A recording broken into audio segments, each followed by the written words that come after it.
think it's critical that we speak on the subject of depression because approximately 18.8 million people suffer daily because of depression. Thousands are losing their lives daily to this disease or to this spirit called depression. So again, what is depression? Depression is a major emotional problem that thousands of people die daily because of it. Depression is a prolonged, again, I want you to understand that depression is a prolonged feeling of sadness. How many of you understand and how many of you know that you and I, we have to deal with offenses, right?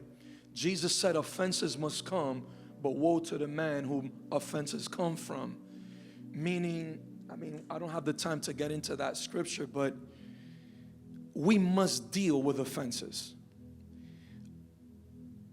An offense was never designed to enter into your heart. An offense was designed for you and I to deal with it before it would ever enter us. Does that make sense? The same way we must deal with offenses is the same way you and we must deal with depression. What is depression?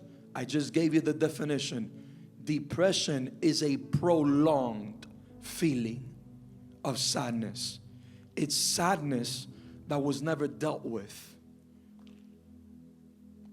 Okay, say with me, depression is prolonged sadness.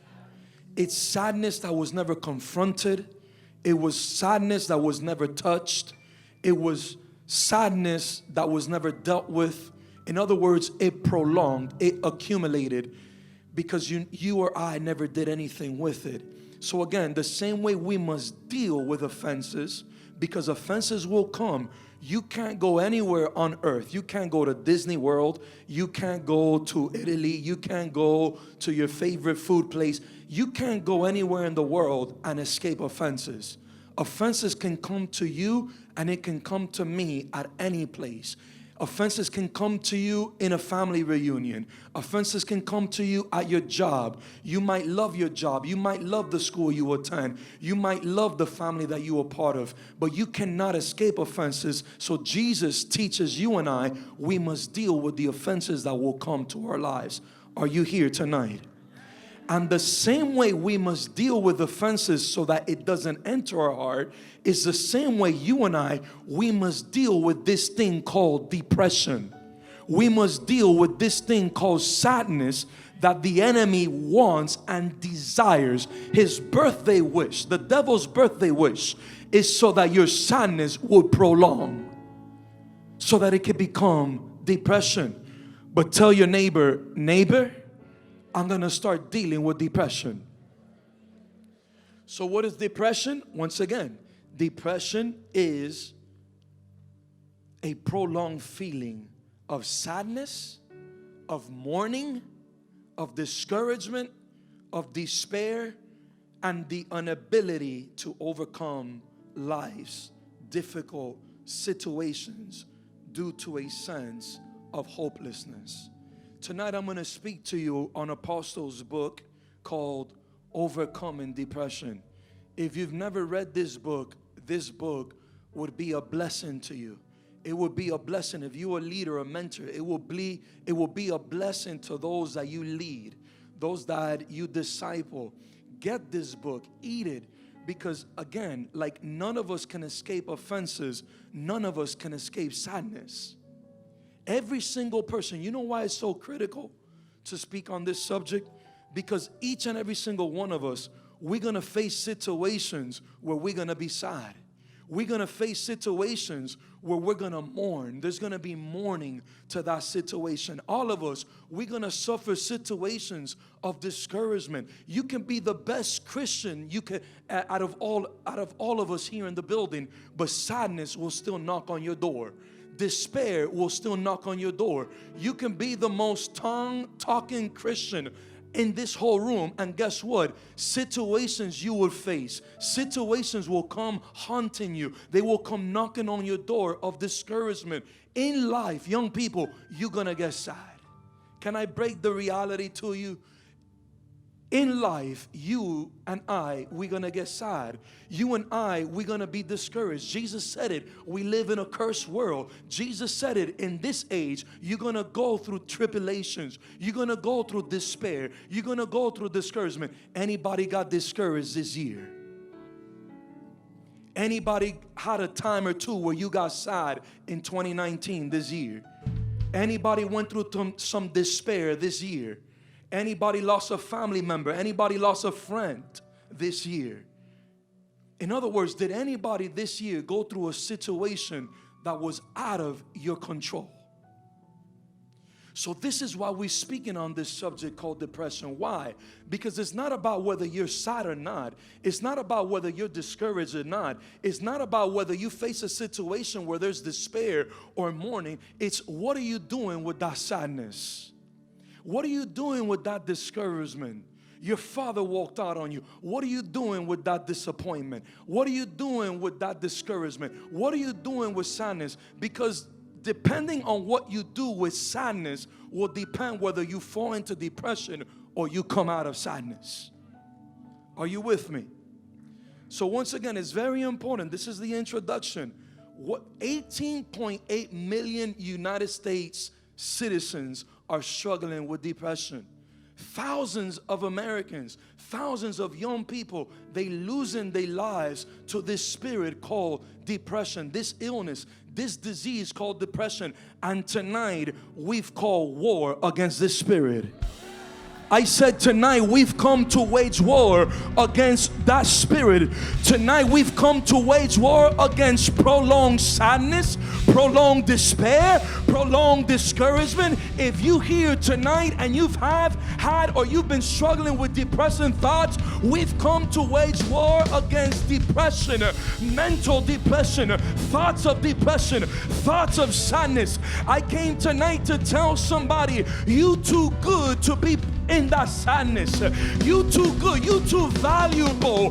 Your life has way too much meaning to allow sadness to be prolonged any further. I'm gonna speak to this side of the room. I came tonight, God brought me, He assigned me to your life to tell you that your today, as much as your tomorrow, has too much value for you to allow sadness to prolong, for you to allow sadness, despair, or discouragement to accumulate. It doesn't matter what you've gone through. It doesn't matter what situation you're facing.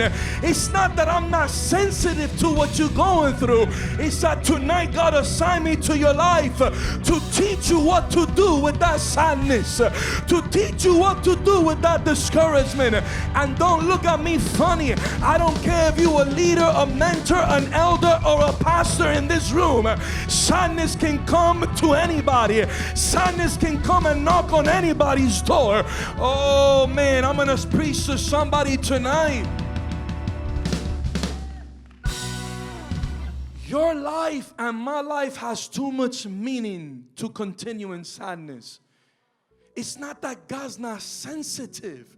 It's not that God doesn't care what they did to you. It's not that God doesn't care what you lost. It's not that God doesn't care who died or who didn't get healed or now you got wrinkles in your body. It's not that God doesn't care. It's that He wants to teach you how to deal with sadness. He wants to teach you how to deal with discouragement, because in this cursed world you won't be able to escape it. So the question is, do you want your sadness to become depression? Do you want your discouragement to become depression? I'm trying to teach somebody that a breakup can become depression if you don't deal with it. Getting fired from your job can become depression if you don't deal with it. And don't try to sit here looking all pretty and cute, because depression, despair, discouragement, sadness can knock on anybody's door. Can I be real with you? Sadness has knocked on my door 2020. Despair has knocked on my door 2020. It's knocked on my family. It's knocked on my marriage. It's knocked on my household. It's knocked on my finances. But you want me to tell you something? Thank God for a church like ours. Thank God for a book like this. Thank God for Apostle. Thank God for people who have trained, who have taught, who've activated me, who've taught me how to overcome this thing called depression. I don't know about you. Hell no, that sadness is not going to become depression in my life. Hell no, me losing that person is not going to become depression. Yes, I love the people that I've lost, but your life and my life are too meaningful to stay in that sadness.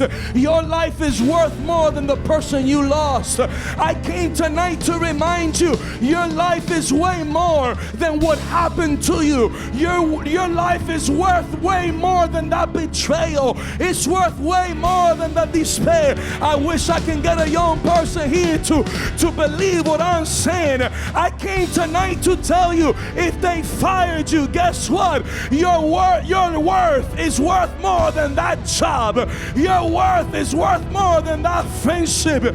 There's nothing to be depressed about, but you have to deal with that sadness. You have to deal with that offense. You have to deal with it. It's important that in the introduction, you must know that yes, you, prayer warrior number one, can fall into depression if you don't deal with discouragement. Pastor, something didn't go the way I wanted to. What did you do with that sadness? Pastor, I was believing for this person to get healed at my job and he died. He's still battling with stage 4 cancer. What are you doing with that discouragement? Your life is worth so much more than every circumstance and situation that you've either faced or that you're facing now. And guess what? The same way that person needed you that may have betrayed you, the same way that person needed you for you to be faithful and they were unfaithful, the same way that person needed you to go visit them, go call them, go affirm them, the same way that person needed you to lay hands on them and believe with them for their healing, and they didn't get healed, is the same way the next person is going to need you to lay your hands on them, believe with them, and then they will get healed. And then it would all be worth it. I know that right now, to many of you, it may seem it's not worth serving God. It's not worth coming to church. It's not worth, giving my life to Jesus. It's not worth praying for people. It's not worth, leading by example. It's not worth mentoring these people. I know that many of you, you've been battling. I know that many of you, it happened to me this year. I know I suffered loss. Things were taken away from me. I was hurt. I was sad. But what are you doing with that sadness? I wouldn't be surprised if 80% of the people here tonight, whether you admit it or you don't admit it, are struggling with depression. Tonight, God brought you here to deal with your feelings. I'm going to repeat that one more time, and I'm going to say it the right way. Tonight, you know why God brought you here? You know why God brought you here? He brought you here to wage war. I said God brought you here tonight, young person, to wage war. Pastor, what are you talking about? Tonight is your night. Tonight is the night that you take over your feelings once again. You take over your heart once again. You take over your thoughts once again. Those thoughts that the devil wanted to take over with sadness. Those thoughts that the devil wanted to take over with discouragement. While nobody knows, and you taking the bus home to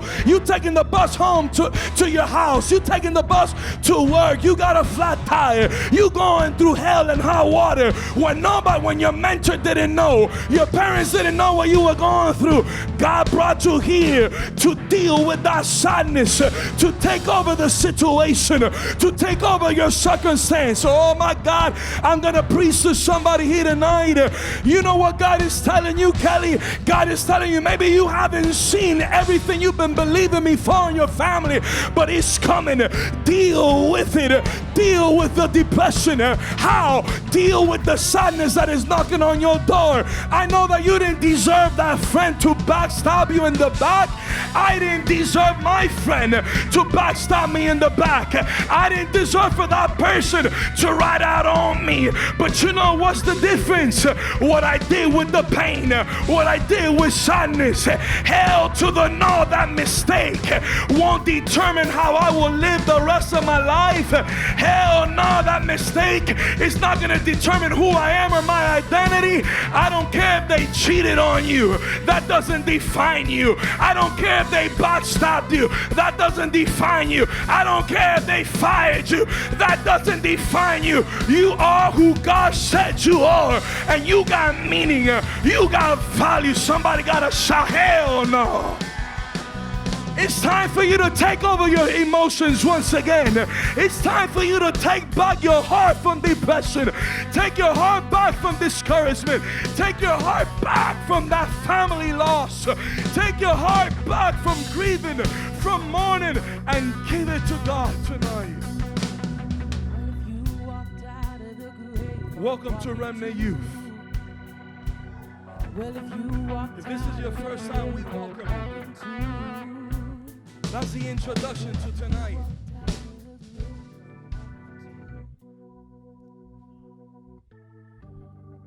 I'm going to share with you a couple of pointers, and I promise you we're going to pray for everybody tonight. What are the symptoms of depression? I'm going to name some of the symptoms to you. What are signs? What are symptoms of depression? Physical symptoms: insomnia, can't sleep, loss of appetite, you don't want to eat, weight loss, loss of weight, loss of sexual desire for you married folks, lack of energy, overeating, an increased appetite, illnesses. What are mental symptoms or signs? The tendency to think negatively. If you're constantly thinking negatively, that can be a sign of depression. Difficulty in concentrating, loss of memory, the inability to make decisions, excessive self-criticism. Are you your worst critic? Thoughts of suicide and death, and self-pity. Emotional symptoms or signs of depression: low self-esteem. Ask your neighbor, how's your self-esteem? Is it high or is it low? I want you to tell your neighbor, I love your swag. Either they hate it or they love it. People either hate what I'm wearing or they love what I'm wearing. Tell your neighbor, I love your swag. Listen, let's get back into the message. Emotional symptoms of depression: low self-esteem, hopelessness, guilt, irritability, constant crying without an obvious reason, fear of death, anxiety, and worry. And what are also signs of depression or symptoms when it comes to gatherings, when it comes to fellowship, when it comes to social activities? Number one, isolation. No, I don't want to hang out with nobody. No, I'd rather be with myself. Be careful. Careless of physical appearance. I don't care how I look. I don't care how much weight I put on. I don't care about looking nice. Suicidal tendencies and rejection of other people. These are all symptoms or signs that a person may be dealing with depression. In other words, do you suffer from insomnia? Do you have a loss of appetite? Do you lack the strength to keep going? Are you having difficulty concentrating? Are you suffering from memory loss? Are you constantly criticizing yourself? Are you feeling guilty? Are there moments when you cry for no apparent reason? Do you have any fears in your life? Are you experiencing a constant desire to eat? Ask yourself, do you battle? Do you struggle with any of these things? Do you look at the mirror and not see what you like? I don't care how many comments you get on Instagram. Do you like what you see?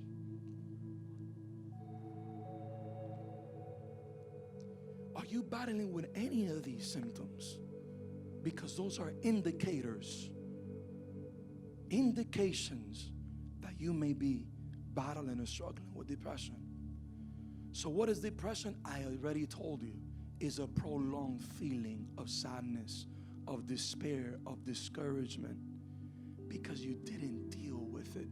So it accumulated and it became a snowball effect that is now called depression. It's no longer a little sadness. It's no longer a, hey, here's a balloon, feel better. It's no longer, hey, how you doing, man? I saw you a little down. It's no longer a, hey, can I, let's grab a cup of coffee, let's talk. It's no longer that. It's now something bigger. It's now something prolonged, accumulated, is now called depression. And you know what the world is trying to tell you? Here's some pills. They're trying to make money off of you and your insurance. Here's some pills. I never took a pill and I was all right. I never took a pill and now I got nothing.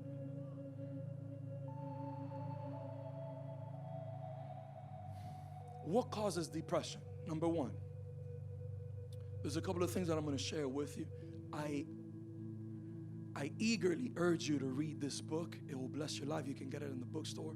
I'm not going to be able to go through all this information. But number one, what causes depression? The first thing that causes depression is circumstances beyond our control. Circumstances beyond our control can cause depression. Anyone here in 2019, have you gone through a situation that was beyond your control? You're a candidate. I'm a candidate.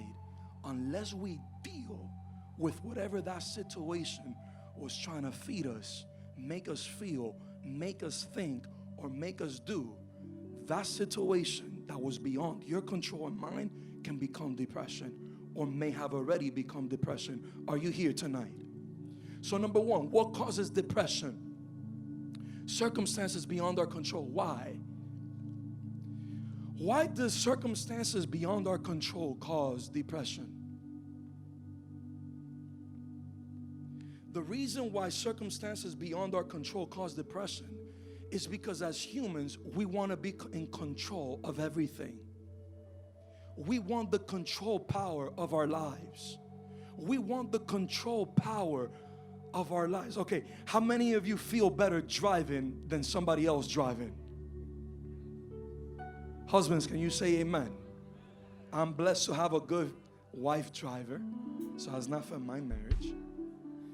Listen, why can circumstances beyond our control become depression? Because as humans, we have the tendency to want to be in control of everything. If we're not in control, then we doubt.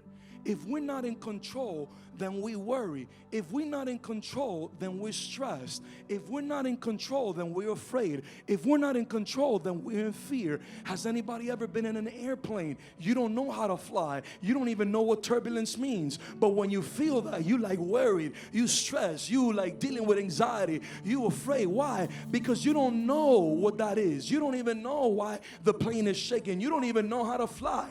And your hands are not on that plane's wheel. And all of a sudden, you're like, oh my God, this pilot can crash. And my life is basically in his hands. Fear is when we don't know the outcome to a situation.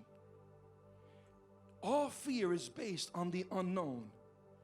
And whenever you're going through a tough situation at home, whenever you're going through a tough situation in your finances that's beyond your control, you begin to be afraid. You begin to get intimidated. You begin to get worried. You begin to get stressed. It's beyond your control. Are you guys here? Listen, depression, circumstances beyond our control can become depression. And this is what I want to tell you. Why control when He creates? Why control when the God you serve is a creator?